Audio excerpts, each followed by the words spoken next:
अस्सलाम वालेकुम। कैसे हैं आप सब मेरे प्यारे नबी के प्यारे उम्मती। मेरी दुआ है आप खुश रहें, आबाद रहें। बिस्मिल्लाहिर्रहमानिर्रहीम। अल्लाहुम्मा सल्लि अला मुहम्मदिन कमा तुहिब्बु व तर्दा। आज मैं आपको अपनी ज़िंदगी में जो दुरूद रहमत का मुशाहिदा है वो बयान करने जा रही हूँ। अभी जैसे हालात चल रहे हैं, आजकल सब बीमार हैं। किसी को डेंगू हो रहा है, किसी को प्लेटलेट्स डाउन हो रही हैं, अलग अलग बीमारी हो रही हैं, वीकनेस हो रही है, एकदम से तेज़ बुखार आ रहा है और बंदा एकदम हाथ पैर छोड़ रहा है। तो ऐसे ही कुछ मेरे साथ हुआ। अभी कुछ एक हफ़्ते पहले मेरी बेटी बहुत ज़्यादा बीमार हो गई। जब मैं कहीं गई थी, मैं वहाँ से आई, मैंने देखा उसे इतनी ज़्यादा वॉमिटिंग हो रही थी कि वो वॉश बेसिन तक नहीं जा पाई। तो इस चीज़ से मैं थोड़ा घबरा गई। आते मैंने, यकीन मानिएगा, मैंने बुर्का भी नहीं उतारा अपना, और मैं ऑनलाइन उसका जो लगता है अपॉइंटमेंट वो लगाने में बिज़ी हो गई। मैं इतनी थकी हुई थी कि मैंने सोचा था वहाँ से आके मैं रिलैक्स करूँगी, बट बेटी की हालत इतनी नाजुक थी कि माँ कैसे रिलैक्स कर सकती है। माँ को तो बस बच्चा नज़र आता है ना, अपना आपा तो भूल ही जाती है।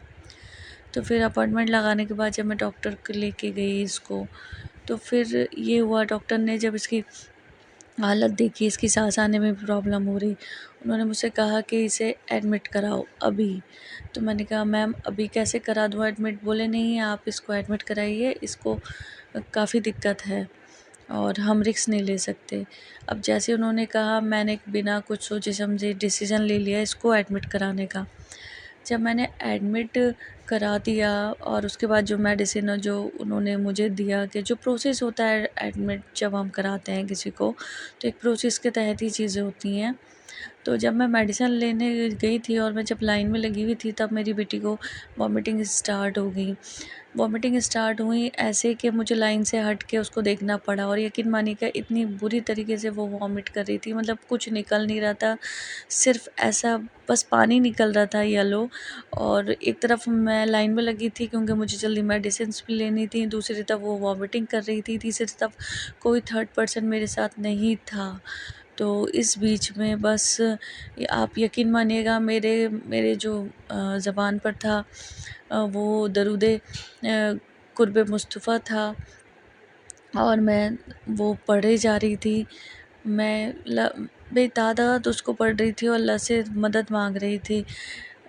विदिन 20 मिनट्स के अंदर अंदर अल्हम्दुलिल्लाह मेरी बेटी को ट्रीटमेंट स्टार्ट हो गया।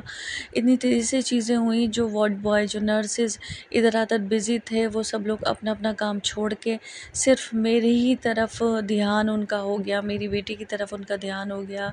ये किसी मिरेकल से कम नहीं है, क्योंकि हॉस्पिटल्स में सभी बराबर होते हैं, कोई ऐसा स्पेशल नहीं होता है, बट ये दुरूद पाक की बरकत है कि जिसके पढ़ने के बाद मेरी बेटी का विदिन 20 मिनट्स में ट्रीटमेंट स्टार्ट हो गया अल्हम्दुलिल्लाह, और उसको एक अच्छा ट्रीटमेंट दे दिया गया।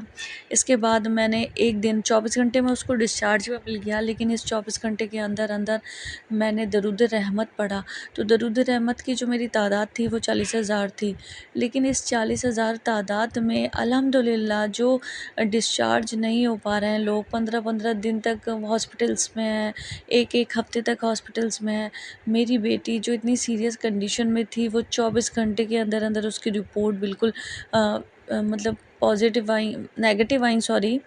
उसकी रिपोर्ट में कोई भी ऐसी बीमारी नहीं आई जिसकी वजह से एडमिट रहा है। उसके अंदर इम्प्रूवमेंट नज़र आने लगा, वॉमिटिंग्स रुक गई, भूख लगने लगी। तो ये मैं अपने अल्लाह का शुक्र अदा करती हूँ कि मेरे मालिक ने कैसे मेरा मदद की है। और अल्लाह पाक ये दुरूद शरीफ जैसे तूने मुझे अता किया, मेरे मालिक हर मुसलमान मोमिन को अता कर, और आप सबकी भी सारी परेशानियाँ दूर हों, जितने लोग बीमार हैं उन सबको से